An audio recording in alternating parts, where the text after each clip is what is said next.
All right, world history. We're going to end World War One here, and we're going to show you how World War One directly leads to World War Two.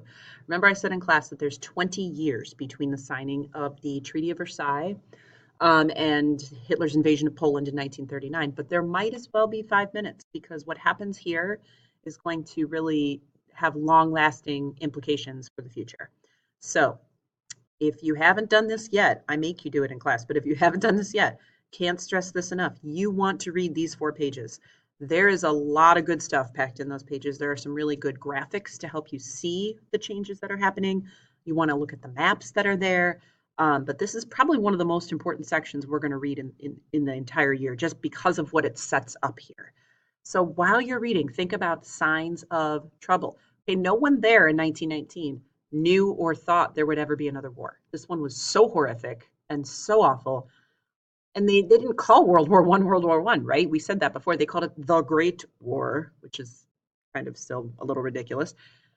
We all know World War II happens. So we know that somehow they screwed up. Somehow there's mistakes made. So I want you to read that and look for the red flags, look for the signs of trouble, look for mistakes that are being made.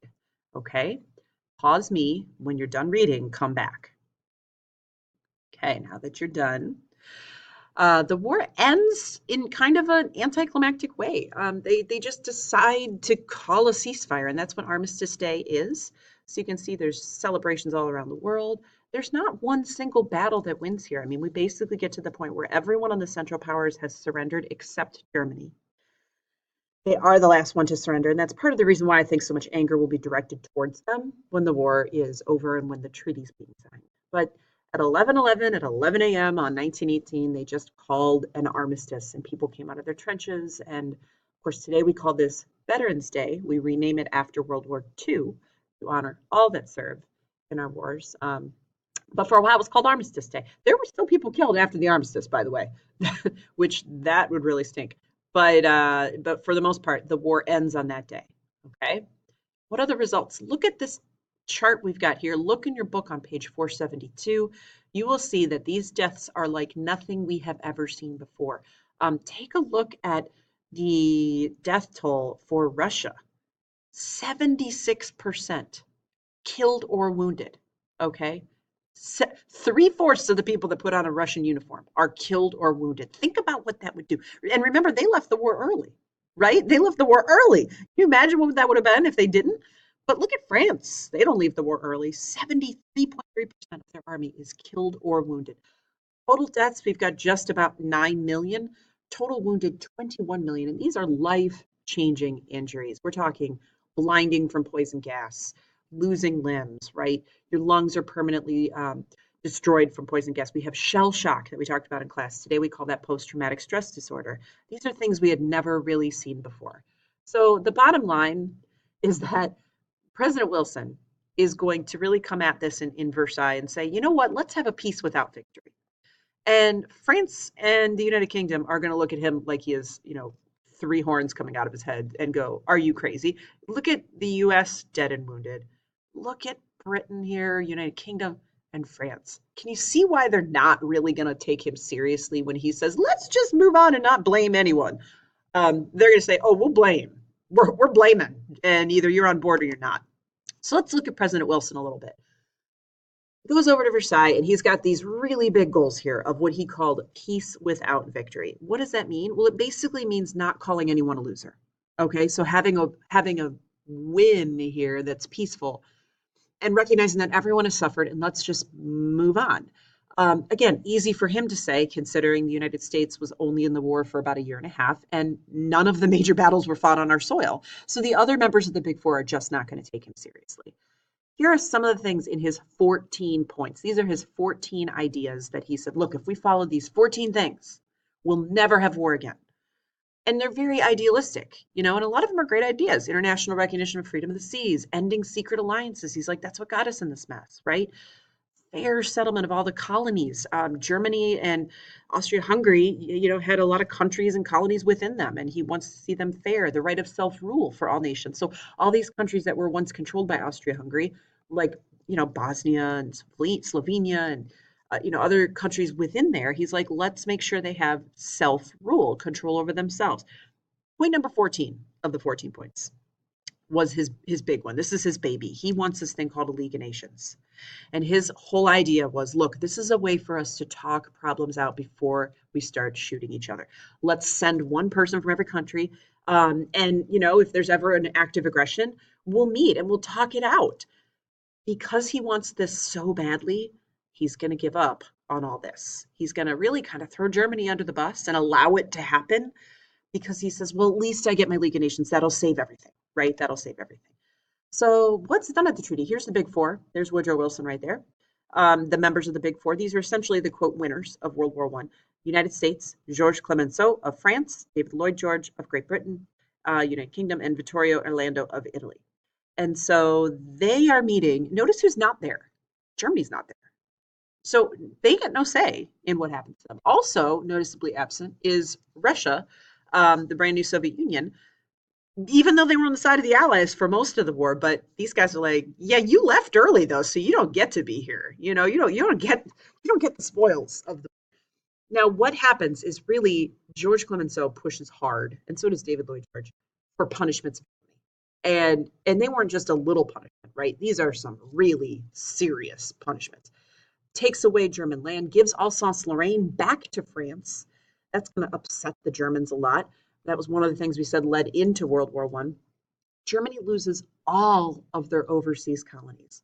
And not only do they lose them, those colonies get divvied up to Britain and France. So it's like insult, even more added to injury there. Of course, it's important to recognize that the people of the colonies are like, how about you give us some freedom? How about, especially since we just fought for you, like the British Indians fought for the British Empire and they wanted to get independence. And Nigeria, similar argument we're going to hear.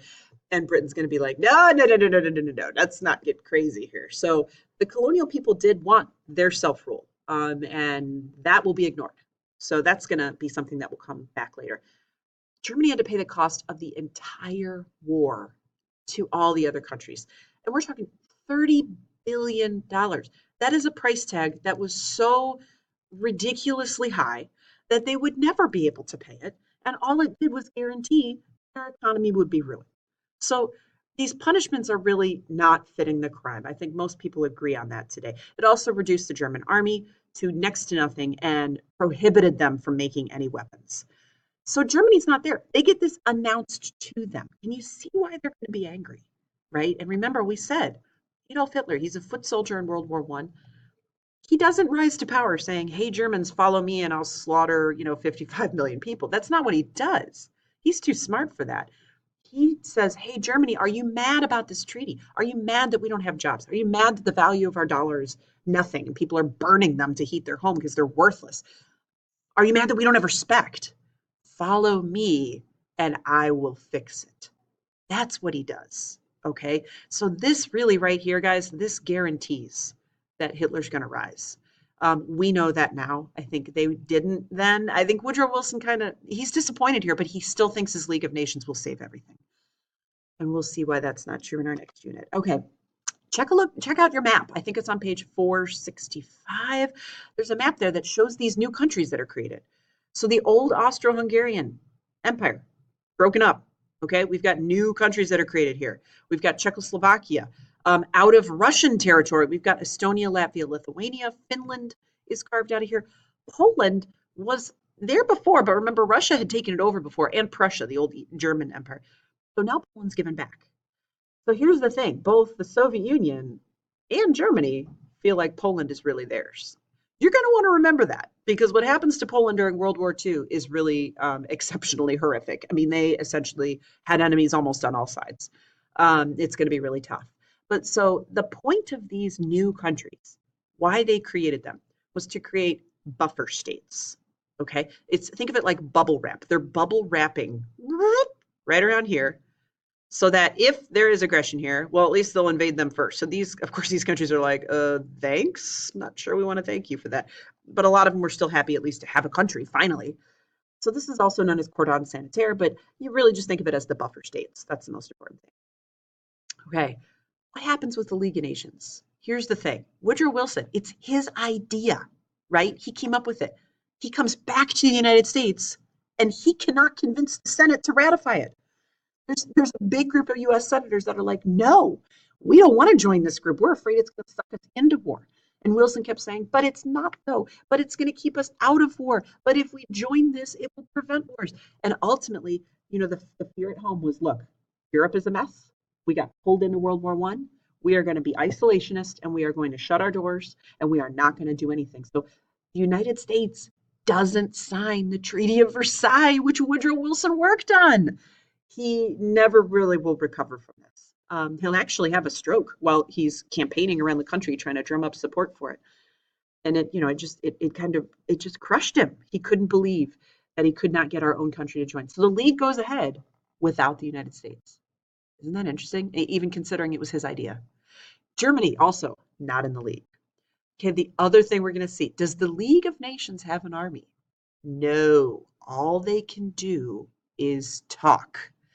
So, you can say, hey, Japan, stop that, or hey, Hitler, knock it off, all you want.